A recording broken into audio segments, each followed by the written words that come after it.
एक मासूम लड़की अपने घर वालों के साथ समंदर की सैर पर निकली थी। वो तो बस एक आम सी छुट्टी गुजारने आई थी, लेकिन उसे अंदाजा भी नहीं था कि ये सफर उसकी जिंदगी का सबसे बड़ा डरावना ख्वाब बनने वाला है। रात का वक्त था और वो सुकून से जहाज के कैबिन में सो रही थी कि अचानक ऊपर डेक से तोड़फोड़ और चीखों पुकार की आवाजें आने लगीं। इसकी आंख खुल गई। वो सहमे हुए कदमों से आगे बढ़ी और इंतहाई एहतियात से सर बाहर निकाल कर देखा। सामने का मंजर देखकर उसके पांव तले से जमीन निकल गई। कुछ मुसल्लह डाकुओं ने उसकी मां को यरगमाल बना रखा था। अपने घर वालों को बचाने के लिए उसने जल्दी से कैबिन में एक हैंड गन ढूंढी ताकि वो उनका मुकाबला कर सके, लेकिन उससे पहले कि वो बाहर निकल पाती हालात मजीद खराब हो गए। खौफ और घबराहट में डूबी रोज फौरन कैबिन के एक अंधेरे कोने में छुप गई। खुशकिस्मती से डाकुओं की नजर उस पर नहीं पड़ी, लेकिन असल आफत तो अभी आना बाकी थी। वो बेरहम डाकू जाते जाते जहाज को आग लगा गए। जब रोज को उनकी बूट के इंजन की आवाज दूर जाती हुई सुनाई दी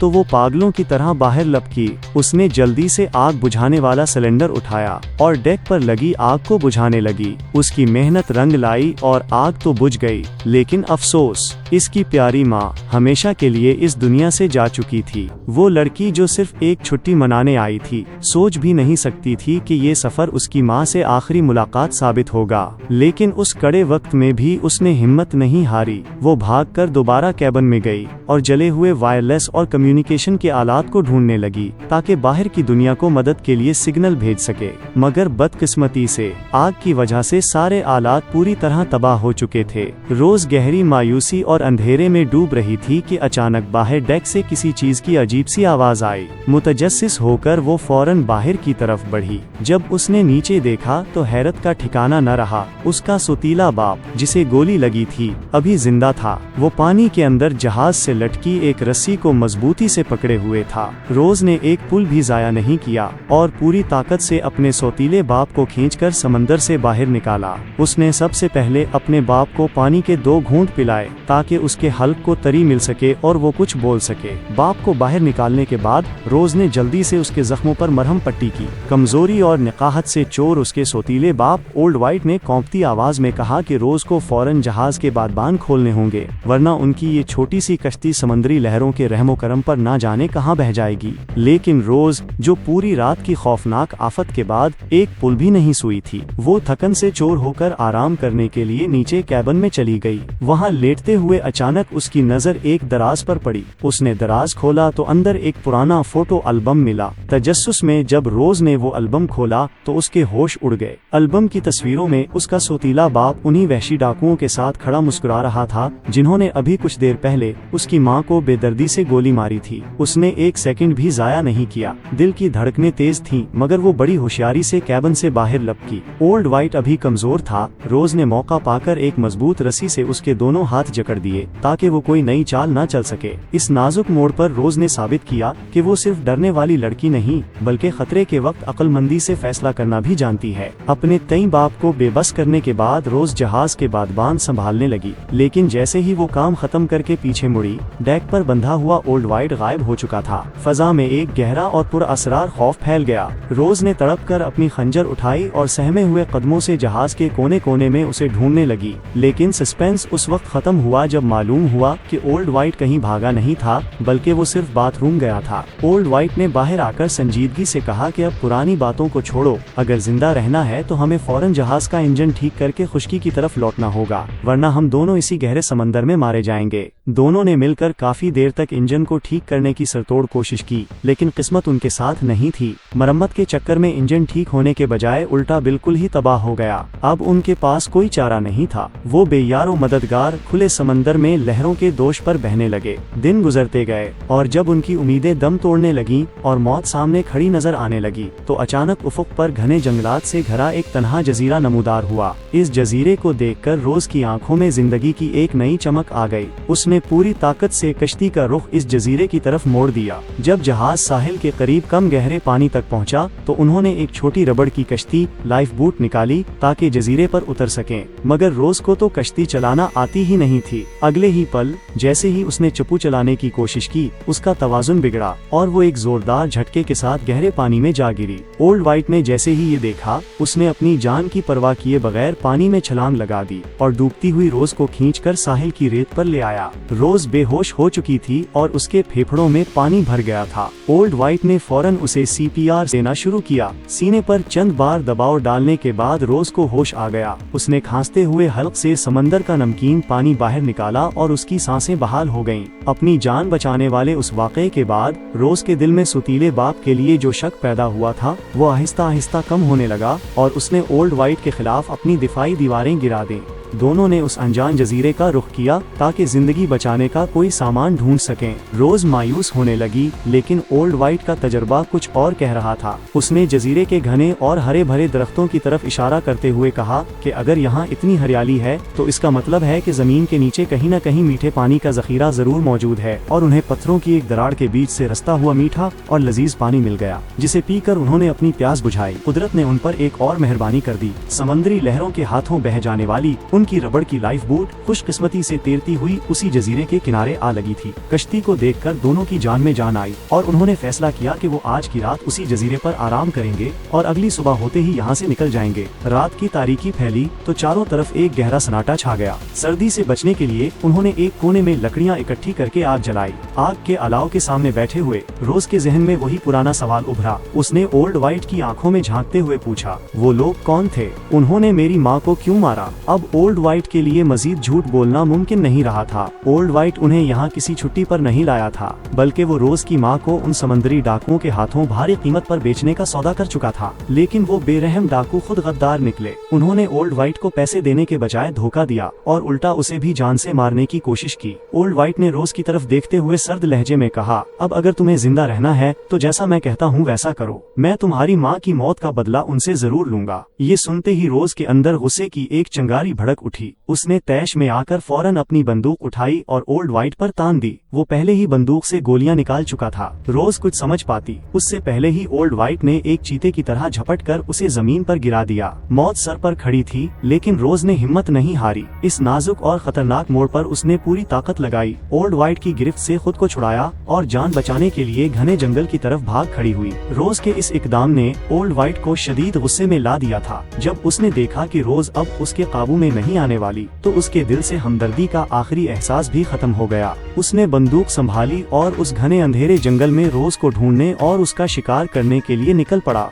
रोज जंगल के रास्तों पर एक हिरनी की तरह तेज भाग रही थी। ओल्ड वाइट ने उसे रोकने के लिए कई फायर किए, लेकिन उसका एक भी निशाना रोज पर न लगा। उल्टा अंधेरे में अंधाधुंध पीछा करते करते ओल्ड वाइट का पैर फिसला। वो अपनी बसात खो बैठा और गहरी खाई से नीचे जा गिरा। रोज ने दूर से ये देखा तो उसे लगा कि अब वो महफूज है और आफत टल गई है, लेकिन ओल्ड वाइट इतनी आसानी से हार मानने वाला नहीं था। खाई में गिरने के बावजूद वो जख्मी हालत में दोबारा खड़ा हो गया और अब भी रोज का पीछा करने पर बुजिद था। वो दौड़ती हुई साहिल पर पहुंची। ओल्ड वाइट को उसी वीरान जजीरे पर उसके हाल पर छोड़ा और तन्हा उस लाइफ बोट पर सवार होकर खुले समंदर की लहरों के रहमो करम पर निकल पड़ी। दौरे उफुक पर उसे एक बड़ा बहरी जहाज गुजरता हुआ दिखाई दिया। रोज की मरती हुई उम्मीदें यकायक जाग उठें। उसने कांपते हाथों से सिग्नल गेंद उठाई और आसमान की तरफ फायर कर दिया। शोला फिजा में बुलंद हुआ और तवक्को के ऐन मुताबिक में वो चमकता हुआ शोला रंग लाया और बहरी जहाज पर मौजूद अमले की नजर उस पर पड़ गई।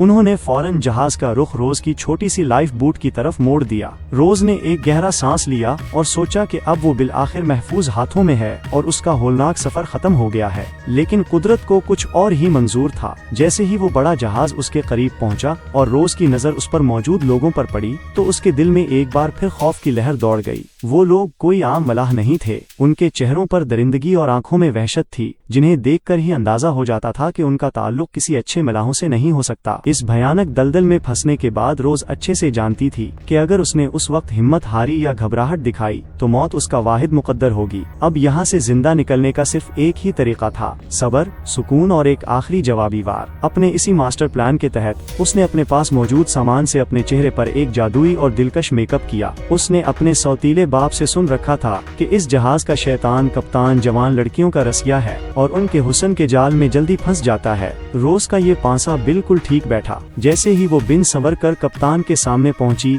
कप्तान उसके बेपनाह हुस्न को देखकर अपने होशो हवास खो बैठा और उसकी जुल्फों का असीर हो गया। जब रोज ने देखा कि कप्तान उसके शहर में पूरी तरह खो चुका है और उसकी तरफ से बिल्कुल बेफिक्र हो गया है, तो उसने बड़ी चालाकी से पास पड़ा एक भारी लोहे का पाना ढूंढ निकाला। रोज ने पूरी ताकत से वो लोहा उसके सर पर दे मारा और कप्तान वहीं चकराकर बेहोश हो गया। लेकिन इस मार धाड़ की आवाज ने जहाज पर मौजूद दूसरे डाकुओं को चौंकना कर दिया। उन्होंने कप्तान के कमरे की तरफ दौड़ लगा दी। अपनी जान बचाने के लिए रोज वहां से भागी और एक करीबी अंधेरे कमरे में जा छुपी, जबकि बाहर डाकुओं का पूरा गिरोह उसे पागलों की तरह ढूंढ रहा था। कमरे में पहुंचकर जैसे ही रोज की सांसें कुछ बहाल हुईं, इस कमरे में वो अकेली नहीं थी, बल्कि वहां एक और जवान लड़की पहले से मौजूद थी। रोज ने धीमी आवाज में उससे पता किया तो मालूम हुआ कि वो लड़की भी रोज की तरह एक मासूम शिकार थी, जिसे इंसानी स्मगलरों ने अगवा करके इस जहाज पर बेचा था। अब वो दोनों एक ही कश्ती के सवार थे और उनका दुश्मन एक ही था। उस दूसरी लड़की ने रोज की आंखों में देखा और इस खौफनाक जहाज से निकलने का राज बताते हुए कहा कि इस जहाज पर हथियार कहाँ रखे गए हैं।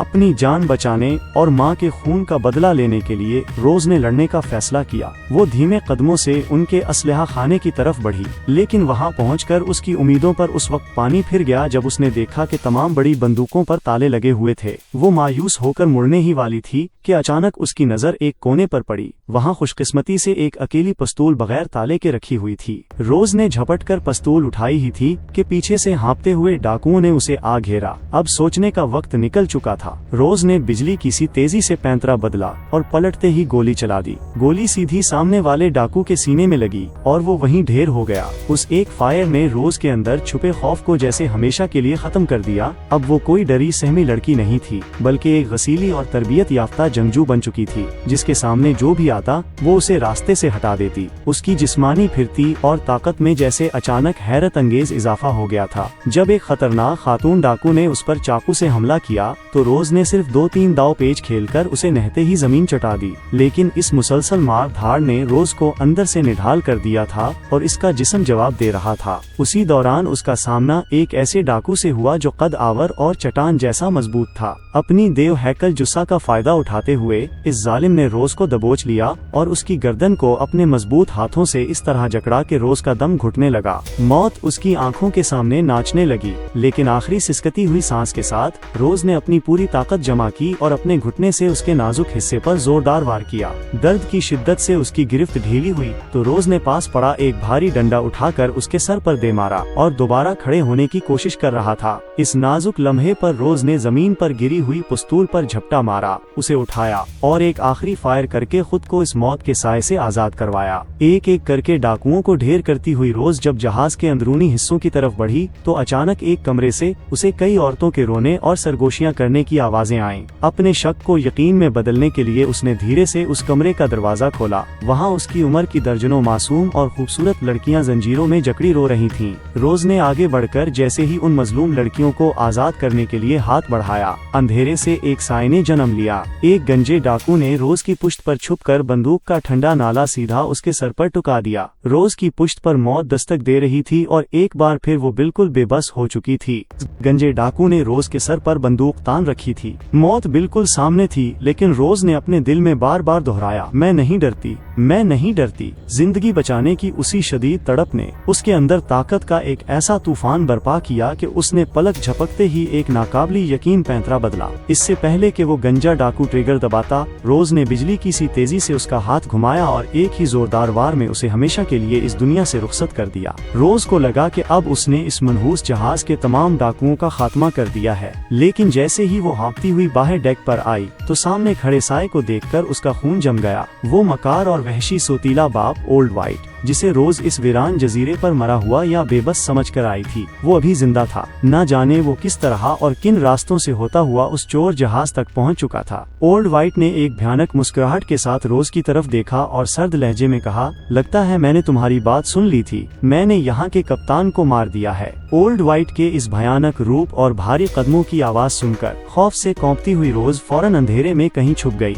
वो जानती थी कि ये आखिरी लड़ाई उसे बहुत समझदारी से लड़नी होगी। और फिर कहानी के उस आखिरी मार्के में रोज ने अकेले लड़ने के बजाय उन तमाम दर्जनों मजलूम लड़कियों को आजाद किया जिन्हें वहाँ कैद किया गया था। रोज और उसकी उन बहादुर बहनों ने अपने खौफ को अपनी ताकत बनाया, अपनी जहानत और हिम्मत को यकजा किया और एक एक करके जहाज पर मौजूद तमाम शरपसंदों और इस मकार सोतीले बाप का नामो निशान मिटा दिया। जुल्म का वो स्याह बाब हमेशा के लिए बंद हो गया और समंदर की उन लहरों पर अब उनके लिए एक तवील अरसे के बाद सच्ची आजादी मुस्कुरा रही थी। ये कहानी थी फिल्म डेंजरस वाटर्स, खतरनाक पानी की, जो